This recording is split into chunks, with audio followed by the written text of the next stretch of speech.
신약성경 302페이지 갈라디아서 2장 1절로 5절까지 말씀입니다.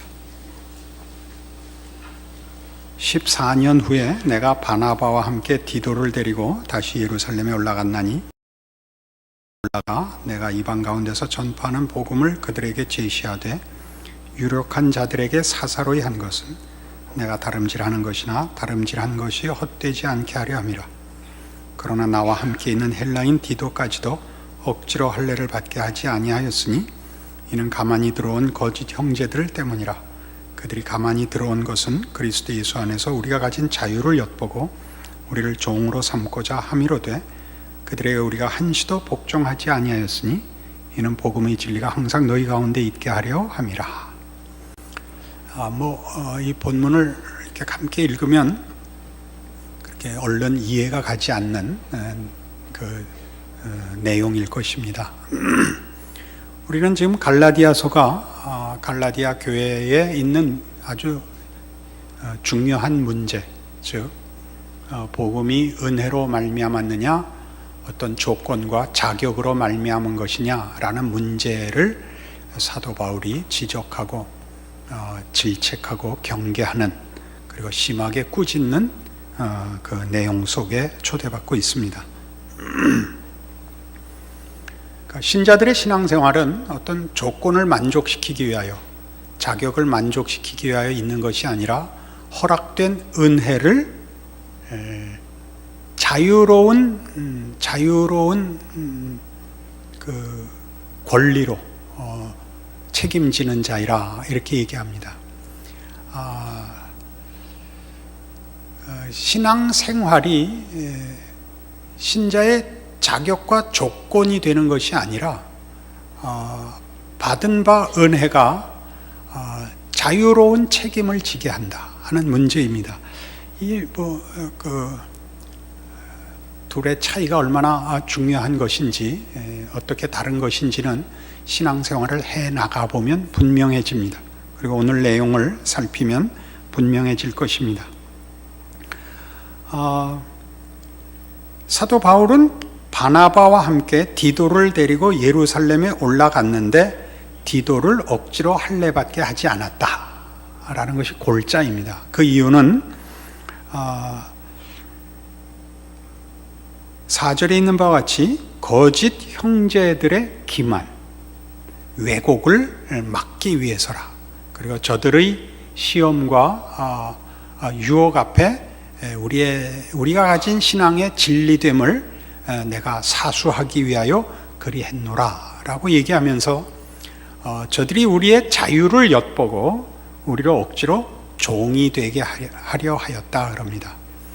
여기서 자유와 종의 대비는 아까도 얘기한 것 같이 자유는 스스로 자신이 원하는 기쁜 마음으로 어떤 책임을 수행하는 자를 말하고, 종이란 억지로 시켜서 안 하면 상응하는 벌을 받기 때문에 할 수밖에 없는 자라는 대비입니다. 이것이 무엇인가 하는 문제는 지금 디도의 할례 문제로 대표적인 사건으로 설명되고 있습니다. 디도는 3절에 있는 바와 같이 헬라인입니다. 그는 그리스 사람이고 즉 유대인이 아닙니다. 유대인들은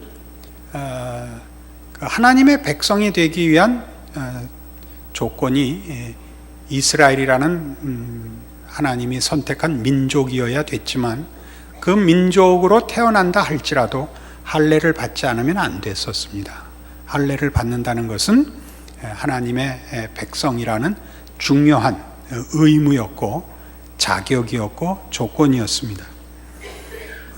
디도는 유대인이 아니고 헬라인이니까 말하자면 이스라엘 민족이 갖고 있던 선민사상, 민족적 신앙의 자격과 조건으로서 할례를 받아야 되는 사람은 아니었습니다. 그러나 이 초대교회가 어쨌든 기독교가 그 뿌리를 구약과 이스라엘이라는 민족에게 뿌리를 가지고 있다는 사실 때문에 초대교회에 있어서 기독교인이 된다는 것이 유대인들과 이스라엘 백성들과 어떤 연속성을 가지느냐 또는 어떤 면에서 불연속성을 가지느냐 하는 것은 신앙을 이해하는 데 있어서 굉장히 중요한 것이었습니다.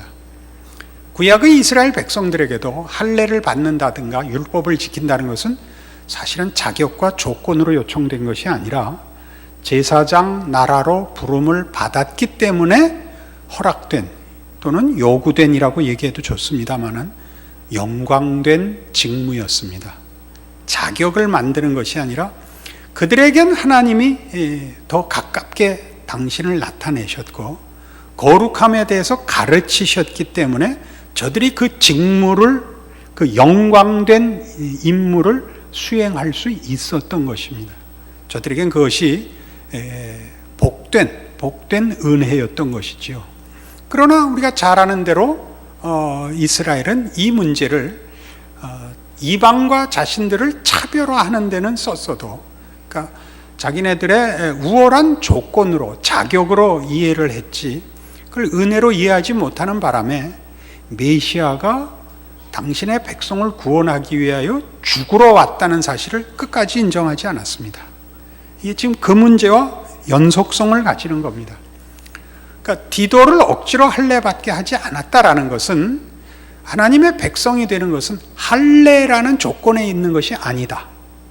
더 넓히면 우리 안에 조건을 가지는 문제가 아니고 우리로부터 출발한 것이 아니고 하나님 쪽에서 출발한, 하나님이 작정했고 그리하시기를 기뻐하셔서 일어난 사건이다 를 증명하려는 것이죠.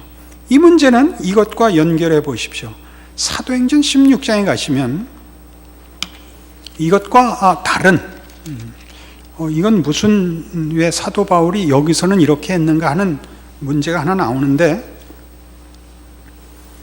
사도행전 16장 신약성경 214페이지 보시면 바울이 어떤 곳에서는 할례를 또 강권해서 준 장면이 나옵니다. 바울이 더베와 루스드라에도 이름에 거기 디모데라 하는 제자가 있으니 그 어머니는 믿는 유대 여자요 아버지는 헬라인이라. 디모데는 루스드라와 이고니온에 있는 형제들에게 칭찬받는 자니 바울이 그를 데리고 떠나고자 할새 그 지역에 있는 유대인으로 말미암아 그를 데려다가 할례를 행하니 이는 그 사람들이 그의 아버지는 헬라인인 줄 다 알미러라. 그러니까 여기서 디모데는 어머니가 믿는 유대인입니다. 그냥 유대인이 아니고 믿는 유대인, 그러니까 기독교인입니다. 예수를 믿는 사람이고 아버지는 헬라인입니다. 근데 왜 할례를 줬느냐? 그 아버지가 헬라인이라는 걸 다 알기 때문에 줬다는 겁니다. 여긴 두 가지 의미가 있는데, 하나는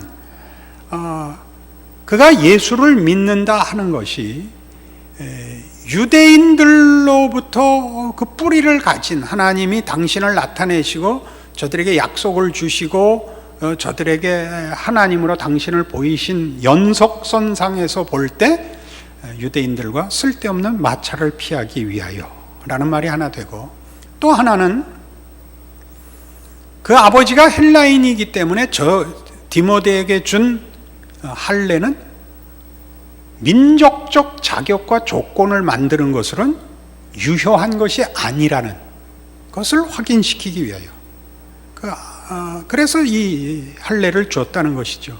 이중적인 증거를 가지죠. 그것이 구원의 조건이 아닌 것이 너무나 분명하기 때문에 줄 수 있었다. 그리고 그렇게 함으로써 쓸데없이 유대인들과 마찰을 가지지 않으려 했다. 왜? 초대교회의 기독교 신앙을 증거하고 구약과의 연속성을 얘기한 사람들은 100% 유대인입니다. 예수님의 12제자는 다 유대인들입니다. 그러니까 그 싸움을 피하기 위하여 디모데에게는 할례를 받게 했고, 오늘 우리가 보는 본문에서는 디도에게는 억지로 할례를 받게 하지 않았다 그럽니다. 그래서 우리가 가진 기독교 신앙의 아주 중요한 면을 만나게 되는데, 그것은 기독교의 복음은 그 종교적 제한이라는 멍에로부터 우리를 구원한 복음이라 하는 사실입니다. 종교적 제한이란, 사람이 만드는 종교는 다 인간으로 하여금 인간 이상의 어떤 기대와 소원을 갖게 하기 위하여 참다운 신지식과 구원에 이르게 할 방법이 없는 거로, 인간에게 도덕보다도 더 무거운 짐을 지게 함으로, 종교적인 짐을 지게 함으로 우리의 헛된 소망에 미약하나마 증거를 갖게 하고 싶어 합니다. 우리 잘 아는 고대의 다른 이방 종교들을 보면 무시무시한 종교 예식을 가지는 데가 많습니다. 자식을 제물로 바치기도 하고, 우리 잘 아는 사람의 심장을 꺼내서 바치기도 하고 하는 이런 무시무시한 희생 제사법이 요구되는 이유는 그 간절한 영혼의 소원을 메꿀 방법이 없으니까, 종교라는 이름으로 인간에게 무거운 굴레를 씌움으로 그 무거움으로 그 이상 무거운 영혼의 갈증을 무마시키려는 그런 자기 기만이 어느 종교에나 있어 왔던 것입니다. 그 얘기를 하는 것이죠. 그래서 기독교 복음의 놀라운 것이 무엇이냐 그러면, 인간으로 하여금 스스로 질 수 없는 짐에서 벗어나게 한다는 사실입니다. 그러니까 여러분, 이 이야기는 초대교회의 문제만의 현실적인 문제가 아니라, 예수를 믿으면서 신앙생활을 해보시면 여러분의 신앙에 제일 해가 되는 게 뭐냐 하면 죄책감입니다. 죄책감은 정당한 것입니다. 그러나 본인이 해결할 수 없는 죄책감을 가지기 시작하면 어떤 사람이 말한 대로 톱밥을 켜는 꼴이 됩니다. 톱밥을 켠다는 의미를 아시겠죠? 더 이상 썰 수 없는 걸 썰기 시작하면 답이 없는 미궁에 빠지고 자책과 죄책감의 악순환 속에서 자기 파멸로 바뀌는, 생각을 멈추고 고통을 멈추기 위해서는 자기를 파멸시키는 방법밖에는 해답이 없는 자리로 빠지게 됩니다. 복음의 위대함은 부정적인 차원에서도 이런 정말 놀라운 은혜가 있습니다. 우리 기독교 신앙의 최고의 자랑이 뭐냐 그러면, 여러분이 어떤 잘못에 처했을지라도 회개하면 됩니다. 이걸 가볍게 쓰라고 지금 얘기하는 것이 아닙니다. 우리의 해결책은 우리 자신에게 있지 않고 예수님에게 있고 이미 이루셨습니다. 이제 내가 빌어서 이런 문제, 왜냐하면 어떤 사람 하나는 빌어서 그러면 비로소 이렇게 듣는 사람이 있어요.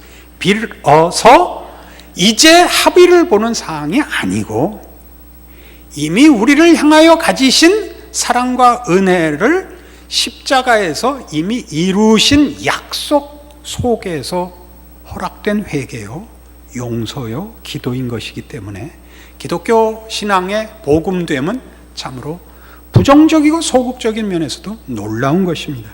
그러나 또 긍정적인 차원에서 기독교 신앙과 복음됨의 놀라움은 바로 이 자유, 인간이 스스로의 자격과 조건을 만들기 위하여 톱밥을 켜는 자리로부터 우리가 받은 은혜로 인하여 복음을 섬길 수 있다는 사실이죠.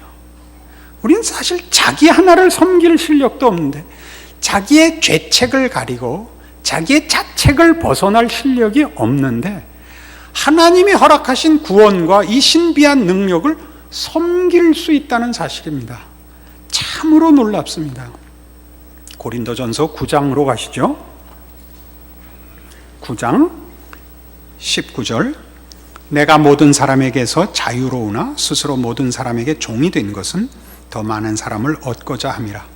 유대인들에게 내가 유대인과 같이 된 것은 유대인들을 얻고자 하며, 율법 아래에 있는 자들에게는 내가 율법 아래에 있지 아니하나 율법 아래에 있는 자같이 된 것은 율법 아래에 있는 자들을 얻고자 하며, 율법 없는 자에게는 내가 하나님께는 율법 없는 자가 아니요 도리어 그리스도의 율법 아래에 있는 자이나, 율법 없는 자와 같이 된 것은 율법 없는 자들을 얻고자 함이라. 약한 자들에게 내가 약한 자와 같이 된 것은 약한 자들을 얻고자 하며 내가 여러 사람에게 여러 모습이 된 것은 아무쪼록 몇 사람이라도 구원하고자 함이니 내가 복음을 위하여 모든 것을 행함은 복음에 참여하고자 함이라. 놀랍습니다. 복음에 어떻게 참여한다고요? 스스로를 절제할 수 있고 스스로를 희생할 수 있다는 것이죠. 자유로, 멍해로가 아니고 억지로가 아니고 복음을 위하여 우리가 드디어 자기의 욕심을 내려놓을 수 있고 자기 중심적인 것과 자기 이익에 관계된 것으로부터 벗어날 수 있다고 얘기합니다. 그는 율법 아래 있는 자들에게는 율법 아래 있는 자 같이 살 수 있고 율법 없는 자들에게는 율법 없는 자 같이 살 수 있답니다. 이것은 도덕을 지킬 수도 있고 도덕을 벗어날 수도 있다, 그런 얘기가 아닙니다. 어떤 사람이 가지는 그때의 수준과 이해를 인하여 내가 아는 지식을 그 사람이 시험 받지 않도록 자제하는 자유를 말합니다. 이렇게 얘기하면 여러분들에게 아마 이해가 되리라 생각합니다. 한국 교회는 이 문제에 있어서 참으로 좋은 전통을 하나 가지고 있었죠. 술, 담배를 안 한다는 신앙 전통을 가지게 됐습니다. 처음에 선교사들이 들어와서 이 규칙을 정한 것은 예전엔 조혼을 했고 10대에 결혼을 하면, 그래서 상투를 틀면 어른이 된 표시 중에 하나로 장죽을 피웠다고 합니다. 또 이제 술 먹는 문화가 한국에서는 그 자연스럽게 농경 사회 속에서 술 먹는 문화가 자연스럽게 널리 보급되어 있었는데 건강상으로도 좋지 않다, 또 덕스럽지 않다 하는 이유로 금했습니다. 이것이 한국 교회는 큰 자랑이 됐는데 이것이 조건으로 변했습니다. 저에게 가끔 그런 상담이 들어오곤 합니다. 목사님, 저 장로된 지 30년이나 됐는데 아직 술을 못 끊었습니다. 담배를 못 끊었습니다. 어떻게 하면 좋습니까? 저야 사도 바울의 경지에 있는 사람이니까 금방 답을 주죠. 들키지 마세요. 이게 얼마나 오해를 자아낼 수 있는 얘기인지 아시죠? 그럼 누가 와서 묻습니다. 목사님, 술, 담배를 예수 믿는 사람이 할 수 있습니까? 해서는 안 되죠. 아니, 얼마 전에 전화한 그 장로가 제 친구인데 목사님이 들키지 말라 그랬다면서 이따위로 말하세요. 저는 기억에 없습니다. 누가 제 이름을 사칭했을 겁니다. 이 말 뜻을 아시겠어요?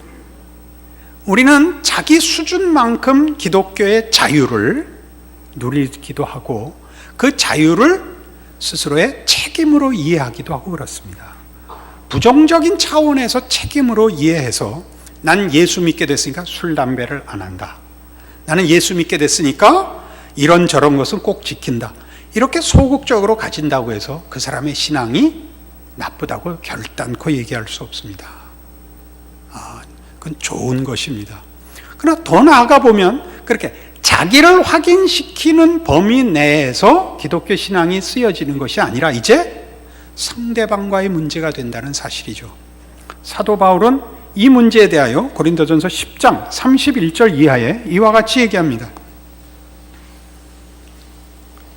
그런즉 너희가 먹든지 마시든지 무엇을 하든지 다 하나님의 영광을 위하여 하라. 유대인에게나 헬라인에게나 하나님의 교회나 거치는 자가 되지 말고 나와 같이 모든 일에 모든 사람을 기쁘게 하여 자신의 유익을 구하지 아니하고 많은 사람의 유익을 구하여 그들로 구원을 받게 하라. 유익한 신앙인이 되라. 그것은 기능적인 것이 아닙니다. 기능적이거나 실용성의 문제가 아니고 복음을 어떻게 이해하느냐의 문제입니다. 복음을 어떻게 이해하느냐의 문제는 기독교 신앙의 본질에 관한 이해입니다. 그것은 우리를 사실은 무가치하고 거짓된 일에 자신을 붙들어 매서 자기 확인으로 스스로 속이고 살던 모든 멍해로부터 예수 안에서의 자유, 예수 안에서의 소망, 예수 안에서의 진리를, 예수 안에서의 참다운 자유를 확인케 하는 것입니다. 그것이 유익해야 되는 것입니다. 여러분의 넓음과 깊음과 배려가 묻어나와야 되는 것이죠. 모든 삶에 있어서. 그러니까 우리가 믿음의 공동체를 가지는 아주 큰 그 유익이 뭐냐? 우리가 한 신앙, 한 믿음을 가졌으나 각자 다른 과정과 이유로 인하여 예수 그리스도를 만났다는 사실입니다. 수준의 차이가 있고 과정의 다양함이 있습니다.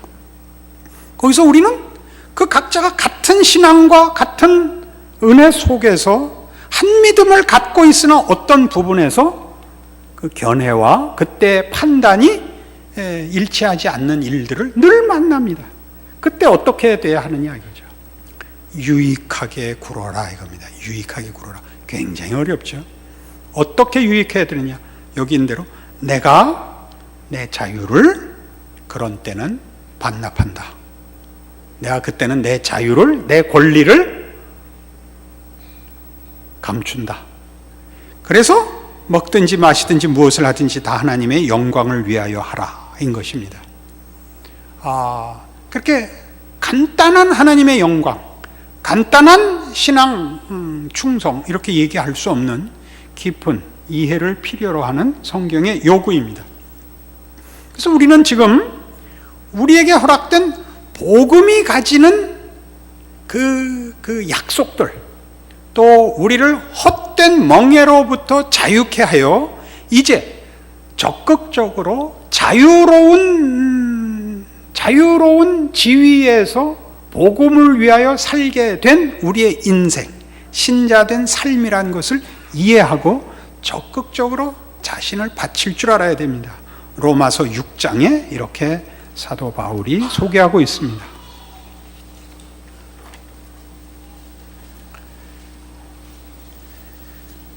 신약 성경 246페이지 로마서 6장 17절입니다. 하나님께 감사하리로다. 너희가 본래 죄의 종이더니 너희에게 전하여 준 바 교훈의 본을 마음으로 순종하여 죄로부터 해방되어 의에게 종이 되었느니라. 너희 육신이 연약함으로 내가 사람의 예대로 말하노니 전에 너희가 너희 지체를 부정과 불법에 내주어 불법에 이른 것 같이 이제는 너희 지체를 의에게 종으로 내주어 거룩함에 이르라. 너희가 죄의 종이 되었을 때에는 의에 대하여 자유로웠느니라. 너희가 그때 무슨 열매를 얻었느냐? 이제는 너희가 그 일을 부끄러워하나니 이는 그 마지막이 사망임이라. 그러나 이제는 너희가 죄로부터 해방되고 하나님께 종이 되어 거룩함에 이르는 열매를 맺었으니 그 마지막은 영생이라. 죄의 싹은 사망이요 하나님의 은사는 그리스도 예수 우리 주 안에 있는 영생이니라. 우리를 어디다 바치라? 의의 종으로 바치라. 우리가 누구에게 순종하든지 그것의 종인 것을 알지 못하느냐. 그러니까 21절에 있는 바와 같이 너희가 그때 무슨 열매를 얻었느냐. 여러분, 그 신앙을 판단하고 규정하고 소원하는 여러분의 신앙에 대한 책임을 보시면 여러분이 자신에게 부과한 신앙적인 책임들이 영광스러우냐 이렇게 물어보셔야 됩니다. 영광스러우냐. 영광스럽다는 것은 자신에게만 통하고 이웃과 같은 믿음의 동지들에게 그것이 함께 감사한 일로 받아들여지느냐라고 물어보시라 그런 뜻입니다. 내가 가지는 신앙상의 어떤 원칙들이, 어떤 주장들이 내가 나를 위하여 부과한 그 자유로운 결정들이 모두에게 감사거리가 되는가 보라 이겁니다. 우리 이렇게 해봅시다. 나 40일 금식기도 했다. 굉장히 적당한 단어가 안 떠오르는데 칭찬이라고 할 수도 없고 뭐라 그래야 될까? 하여튼 잘못한 건 아니죠. 이거 뭐 기껏 이런 표현을 쓰면 안 되는데 40일이나 금식기도 했는데 이게 부정적으로 나가는 것 용서하십시오. 왜 그러냐 하면 그러면 사람이 뻣뻣해갖고 돌아옵니다. 다 그렇지 않습니다. 물론 다 그렇지 않습니다. 한 사람이 부작용을 보고하면 다른 긍정적인 일을 한 10사람이 도매금으로 넘어갑니다.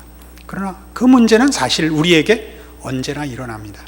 여러분이 자신에게 부과한 어떤 신앙적인 책임들과 규정들이 타인에게 뻣뻣한 얼굴로 드러나거든 한번 재고해 보십시오. 이 사람이 신앙적으로 열심을 가졌는데 이렇게 이런 얼굴을 하고 돌아다닐까? 이건 그렇게 한번 생각해 보십시오. 못생긴 사람을 표현할 때 이만한 얼굴을 들고 다니기도 쉽지 않은 일이다. 이런 일본 사람들이 즐겨 쓰는 표현인데, 아니 예수 믿는 사람이 왜 이런 얼굴을 하고 돌아다닐까? 그런 표현을 쓰고 싶습니다. 뭐 밤낮 벙글벙글 웃으라는 건 아닙니다. 인생은 그렇게 간단치 않고 신앙생활의 현장이 그렇게 손을 놓고 있는 경우를 요구하지 않습니다. 그러나 한번 생각해 보십시오. 이게 오늘의 아주 중요한 주제이기 때문에 그렇습니다. 그래서 우리는 우리의 신앙, 복음의 진수, 하나님이 그 아들을 보내어준 은혜가 우리를 만족시키고 흘러 넘쳐 내 이웃과 함께 나누기에 충분한 자유로 기쁜 순종으로 연결되고 있는가 한번 돌아봐야 되는 것입니다. 여기 기쁜이라는 말을 동원함으로 인해서 형통해서 기뻐진다고는 약속하지 않는 것입니다. 어려움 속에 있지만 넉넉합니다. 고통이 와도 아프지 않다는 뜻이 아니라 고통이 와서 주는 아픔을 넉넉히 이길 만큼 우리에게 준 신앙이 더 커서 그렇습니다. 제가 쓰는 표현으로는 언젠가 한번 제가 그런 얘기했죠. 나는 나의 비열함에 나를 넘겨주지 않겠다. 그렇게 얘기했던 거 기억나십니까? 그것은 나는 더 이상 비열해지지 않겠다가 아니라 나의 비열함을 확인할 때마다 그것으로 나를 포기하거나 주저앉지 않겠다. 하나님이 더 크시다. 그 은혜가 더 크다. 이렇게 마음에 선언을 했다. 그런 뜻이었습니다. 오늘은 하나 더 나가서 우리가 살다 보면 비명이 나옵니다. 그리고 눈물이 나오고 그 고함을 지르게 될 때에 그때 여러분에게 조금 전에 제가 말씀드렸던 그것을 적용하십시오. 내 인생은 예수 안에서 부름받은 하나님의 자녀의 인생은 비명보다 크다. 원망보다 크다. 분노보다 크다. 내가 못 견딜 것 같아서 비명을 지르고 고함을 지르지만 여기가 나 끝은 아니다. 비명아 지르고 지나가라. 너 원망아 지나가라. 너 고함아 지나가라. 나를 깨울 수는 있어도 나를 넘어뜨리지는 못한다. 그렇게 여러분 복음을 소유하시고 누리시라 이겁니다. 이렇게 되면 우리는 이걸 할 수 있습니다. 마가복음 2장에 이렇게 기가 막힌 성경 말씀이 나오는데 이것을 오늘 우리가 우리의 것으로 가지는 큰 은혜를 나누기를 바랍니다. 마가복음 2장 23절 안식일에 예수께서 밀밭 사이로 지나가실새 그의 제자들이 길을 열며 이삭을 자르니 바리새인들이 예수께 말하되 보시오 저들이 어찌하여 안식일에 하지 못할 일을 하나이까. 예수께서 이르시되 다윗이 자기와 및 함께 한 자들이 먹을 것이 없어 시장할 때 한 일을 읽지 못하였느냐. 그가 아비아달 대제사장 때 하나님의 전에 들어가서 제사장 외에는 먹어서는 안 되는 진설병을 먹고 함께한 자들에게도 주지 아니하였느냐. 또 이르시되 안식일이 사람을 위하여 있는 것이요 사람이 안식일을 위하여 있는 것이 아니니 이러므로 인자는 안식일에도 주인이니라. 예수께서 안식일의 주인이라는 것은 무슨 뜻이냐? 안식일이 원하는 요구와 안식일이 제정되어 주려는 복의 주인이십니다. 그러니까 안식일이 가지는 요구와 복의 완성이십니다. 예수님의 오심, 예수님의 성육신과 예수님의 십자가 사건은 안식일로 요구되는 요구나 안식일로 제시된 우리에게 약속하는 복들의 완성이십니다. 그런 의미에서 신자는 모든 삶의 주인입니다.